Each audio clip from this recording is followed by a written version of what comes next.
నమస్తే, welcome to Leo. మనతో ఉన్నారు పొలిటికల్ అనలిస్ట్ అంకమరావు గారు. సార్ నమస్తే. నమస్తే అండి. Sir, YCP versus SP Satish, అదేవిధంగా కూటమి వర్సెస్ ఎస్పీ సతీష్ అన్నట్టుగా ఇప్పుడు జరుగుతుంది. సో రెండు పార్టీలు కూడా సతీష్ మీద టార్గెట్ చేస్తానికి ఏం జరుగుతుందని, ఎందుకంటే 3 రోజుల క్రితం ఒక స్టేట్మెంట్ ఇచ్చాడు, నిన్న రాత్రి మరో స్టేట్మెంట్ వచ్చింది.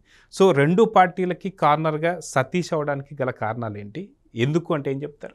ఆ రోజు జరిగిన సంఘటన దురదృష్టకరం. సింగయ్య అనే వ్యక్తి కారు కింద పడి చనిపోవడం కూడా జరిగింది. గాయాలైన ఆయన్ని ఆసుపత్రికి తీసుకెళ్లే క్రమంలో చనిపోవడం కూడా జరిగింది. ఆ సంఘటన జరిగినప్పుడు వాస్తవాలని, అంటే నాకు కింద వాళ్ళు సరిగ్గా సమాచారం ఇవ్వలేదు అని చెప్పని ఈరోజు ఈ సతీష్ అనే ఎస్పీ గారు తప్పించుకోవచ్చు, కానీ కింద వాళ్ళు ఇచ్చారా లేదా ధృవీకరించుకొని చెప్పాల్సిన బాధ్యత గల వ్యక్తి కదా ఆయన. మరి ఆయన బాధ్యతారాహిత్యంగా చెప్పినట్టే కదా అక్కడ. మరి ఈరోజు వాస్తవాలన్నీ ఇట్లా బయటకు వచ్చిన తర్వాత ఈరోజు మళ్ళీ ఆ రోజు నాకు కింద అధికారులు తప్పుడు సమాచారం ఇచ్చారు, అందువల్ల నేను అలా చెప్పానని చెప్పిన వాళ్ళ మీద నెపం నెట్టడం తప్పు కదా. దీనికి ఇప్పుడు మీరు అన్నట్టు అటు వైసీపీ వాళ్ళని కావచ్చు, ఇటు కూటమి వాళ్ళ చేతుల్లో అతను గురించి ఈరోజు మాట్లాడుకునే అవకాశం అతనే కల్పించాడు. ఇక్కడ అతను కల్పించాడా లేదా జగన్మోహన్ రెడ్డి మీద అపారమైన ప్రేమ ఏమన్నా చూపించాడా, ఇది కూడా గమనించుకోవాలి. అంటే ఈ వీడియోలు కనుక బయటికి రాకపోతే జగన్మోహన్ రెడ్డికి సంబంధం లేదని చెప్పని అతను తప్పించాలని ప్రయత్నం చేశాడా, దీని గురించి తీవ్రంగా ఆలోచించాలి. ఇప్పుడు జరిగిన సంఘటన, అతను తాడేపల్లి నుంచి బయలుదేరాడు. అతనికి 11 వాహనాలు, అతని భద్రతకు సంబంధించి 11 వాహనాలు, అదనంగా 3 వాహనాల్లో రావచ్చు అని చెప్పారు. 100 మంది మాత్రమే సిబ్బంది అని చెప్పని చెప్పడం, ఎవరైనా రావచ్చు 100 మంది అని చెప్పారు. నీకు అతను ఎమ్మట 50-60 కార్లు ప్రయాణం చేసేటప్పుడు అక్కడి నుంచి ఇక్కడ రావడానికి 35 కిలోమీటర్ల పైన ఉంటుంది. ఈ లోపు నువ్వు ఎక్కడైనా ఆపడానికి అవకాశం లేదా? మరి ఎందుకు ఆ చర్యలు తీసుకోలేదు? పోనీ ఈరోజు వరకు అదనంగా వచ్చిన వాటిని ఈరోజు వరకు ఎందుకు సీజ్ చేయలేదు? దాని గురించి ఎందుకు మీరు ప్రశ్నించలేదు? ఇప్పుడు మీరు చెప్పినట్టు ఆ వాహనం నెంబర్ వాహనం చెప్పాడు, దేవినేని అవినాష్ వాళ్ళ తాలూకా మనుషులు అని చెప్పాడు, వాళ్ళని అదుపులో తీసుకున్నామని చెప్పాడు. అదుపులో తీసుకున్నప్పుడు వాళ్ళు చెప్పి ఉండాలి కదా, నా వాహనం కాదు ఇదని చెప్పని. అదుపులో తీసుకోగలని మీరు చెప్పేస్తారా? ఆ వాహనం నెంబర్తో సహా ఇస్తారు కదా, అదుపులో తీసుకోగలని మీరు చెప్పేస్తారా? అంటే అంత బాధ్యతారాహిత్యంగా ఉంటున్నారా? ఇది ఆలోచించుకోవాలి. ఇప్పుడు పలు అనుమానాలకి తావిస్తూ ఉంది దీన్ని బట్టి. అంటే దీంట్లో జగన్మోహన్ రెడ్డికి ప్రమేయం లేదు అని చెప్పడానికి అందరితో పాటు అతను కూడా ప్రయత్నం చేశాడనే అనుమానాలు ఈరోజు వ్యక్తం అవుతూ ఉన్నాయి. దీనికి సమాధానం చెప్పాల్సింది కూటమి ప్రభుత్వమే, జగన్మోహన్ రెడ్డి కాదు, సతీష్ కూడా కాదు నా ఉద్దేశంలో. ఎందుకంటే కూటమి ప్రభుత్వం, ఇంటెలిజెన్స్ వాళ్ళు ఏం చేస్తున్నారు, ఏం జరుగుతుంది ఇక్కడ అంటే ఇప్పుడు అంతమంది వచ్చారు బజార్కి, వాళ్ళని అదుపు చేస్తే గొడవ ఎక్కువ అవుతుందేమో అనే ఉద్దేశంతో మేము అలా చేయలేదని చెప్పుకోవడానికి సమర్థించుకుంటున్నా. రోపు వాళ్ళు కావచ్చు, లేకపోతే వీళ్ళు కావచ్చు, మధ్యలో నియంత్రణ చేసేసి మీరే అతను తీసుకుని వెళ్ళి మధ్యలో ఆగకుండా మీరు తీసుకెళ్ళవచ్చు కదా, చేయొచ్చు కదా. కొన్ని వేల మంది అయితే లేరు కదా అక్కడ, ఎక్కడికక్కడ వేల సంఖ్యలో అయితే జనం లేరు కదా అక్కడ తప్ప. మరి ఇవన్నీ ఎందుకు చేశారు? దీన్ని కొంచెం ఆలోచించుకోవాల్సిన పరిస్థితి ఏర్పడతా ఉంది. అయితే ఇక్కడ ఎస్పీ సతీష్ గారు చెప్తున్నట్టు ఆ రోజు తను మాట్లాడిన మాటలు కూడా ఏదైతే ఉన్నాయో, క్యాన్వాయ్కి సంబంధం లేని వెహికలే గుద్దిందని చెప్పి మాట్లాడారు. కానీ దాదాపు మనం చూసుకుంటే ఏ వీడియోలో కూడా కాన్వాయ్ని దాటి వెళ్ళినటువంటి ఒక సందర్భాలు కూడా ఇతర వెహికల్స్ చేయలేదు. సో ఎలా మాట్లాడాడు ఈ మాటలు, అది కాక వెహికల్ నెంబర్ కూడా చెప్తూ 0001 చెప్పేసి, అంటే ఆ జగన్మోహన్ రెడ్డిని రక్షించడానికి వాళ్ళ ద్వారా వచ్చిన సమాచారం మేరకు చెప్పాడా? ఇప్పుడు అక్కడ ఆ వాహనం 1 నిమిషం సేపు ఆగింది కూడా, ఎందుకంటే అతను బయటికి లాగే క్రమంలో ఆగింది. కనీసం అప్పుడైనా వాళ్ళు దిగలేదు, దాంట్లో కూర్చున్న వాళ్ళు దిగలేదు. వాళ్ళు దిగి అతను క్షేమ సమాచారాలు కనుక్కోవడం కానీ, సైరన్ వచ్చి అందించే క్రమంలో వైద్యశాలకు పంపించే కార్యక్రమం కానీ, అసలు ఇలా వెళ్ళేటప్పుడు అతను క్యాన్వాయ్లో దీనికి సంబంధించి ఇట్లా వెళ్ళేటప్పుడు అత్యవసరంగా చికిత్స చేసే వ్యాన్ ఒకటి ఉండాలి కదా, వాహనం అయితే ఒకటి ఉండాలి కదా, వైద్యానికి సంబంధించిన వాహనం, అది ఏర్పాటు చేసుకోవాలి కదా. అంతమంది 50 వాహనాలు ఉన్నప్పుడు అనామకుడిగా అతను బయటికి లాగి పడేసే బదులు ఏదో ఒక వాహనంలో దగ్గరలో ఉన్నటువంటి వైద్యశాలకు తీసుకెళ్ళాలి కదా, అది కూడా చేయలేదు కదా. 2 మాజీ మంత్రులు ఉన్నారు అక్కడ, ప్రస్తుతం రాజ్యసభ సభ్యుడు ఉన్నాడు దాంట్లో. మరి ఎవరికి ఏం పట్టనట్టు వ్యవహరించారు అంటే వాళ్ళు దీన్ని కోరుకుంటున్నారు, దీన్ని ఇట్లానే పొడిగించాలని భావిస్తున్నారు.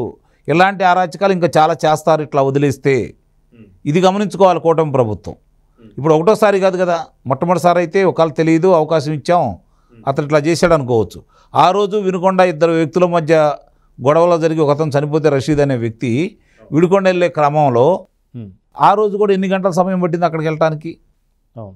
అతను కావాలని ఇవన్నీ చేస్తున్నాడు కాబట్టి నియంత్రించే భాగంలో సరైన అధికారులుగా ఆ బాధ్యత అప్పచెబితే దాన్ని ఎంతోసేపు చేయరు.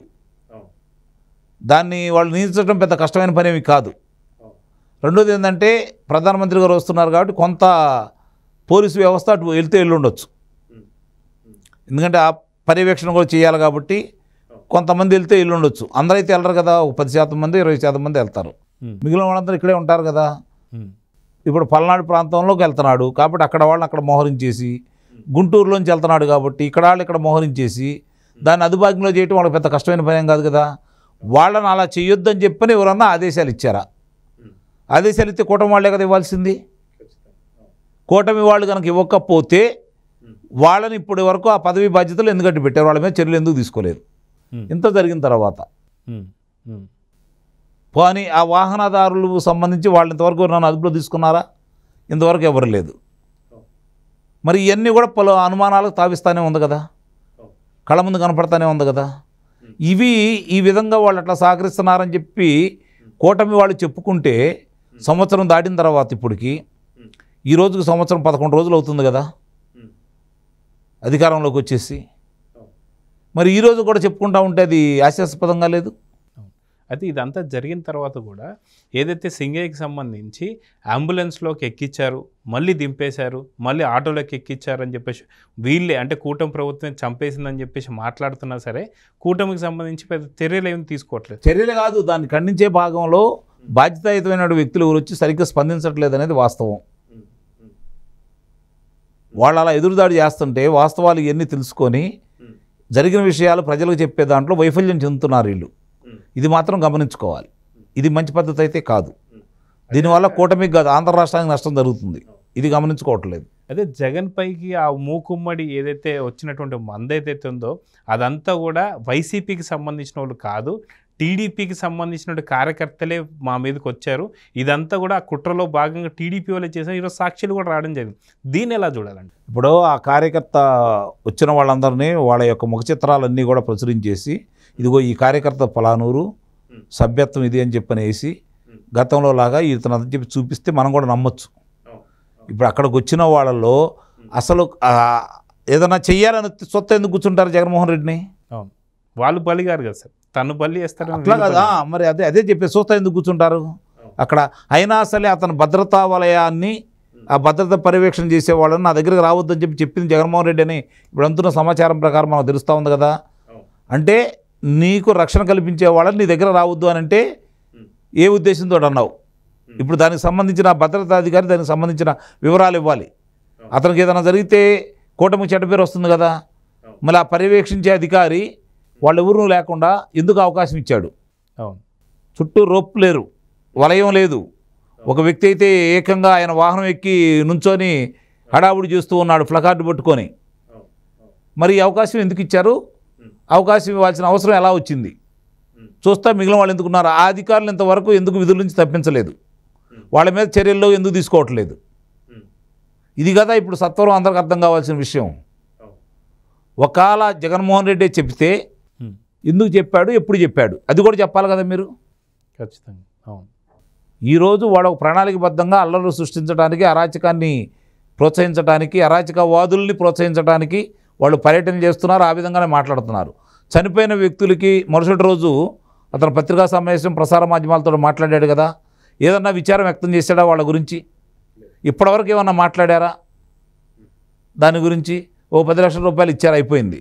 సార్ దీని మీద కూడా వివాదం ఉంది సార్. ఏదైతే బుడమేరకు సంబంధించి ₹1 ఇస్తున్నారు, ఇప్పటిదాకా ఇవ్వలేదు. గతంలో హుదూద్ కన్నారు, ఇవ్వలేదు. కానీ తప్పు వాళ్ళు చేశారు, జగన్ వెహికల్ కిందే పడ్డారని చెప్పి అందరికీ తెలిసే హుటాహుటిన వెళ్ళి ఇంటికి దగ్గరికి వెళ్ళి 10 లక్షలు ఇచ్చారు అని చెప్పి. రెండో వ్యక్తికి ఎందుకు ఇవ్వలేదు? అవును, అది ఏమంటారు అనమాట, తను గుండెకి చనిపోయింది కాబట్టి అది ప్రమాదం కాదు కాబట్టి దాంట్లో జగన్ చనిపోయాడు. ఎవరి కోసం చనిపోయాడు, ఏ హడావుడిలో చనిపోయాడు, ఏ సంబరంలో చనిపోయాడు? నిన్ను చూడటానికి వచ్చి దాంట్లో అక్కడ చనిపోయాడు అంటే అతను నీ కార్యకర్త కాదా? అంటే హత్య చేయబడ్డ వాళ్ళు లేకపోతే ఇలా ప్రమాదవశాత్తు చనిపోయిన వాళ్ళు మాత్రమే మీరు పరిగణలో తీసుకుంటారా? అంటే కార్యకర్తలకు అతను ఏ విధంగా సందేశం ఇస్తున్నాడు ముందు కార్యకర్తలు ఆలోచించుకోండి.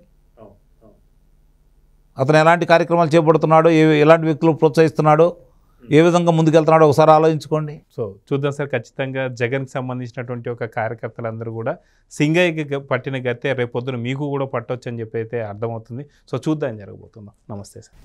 Please subscribe to Leo News for more videos.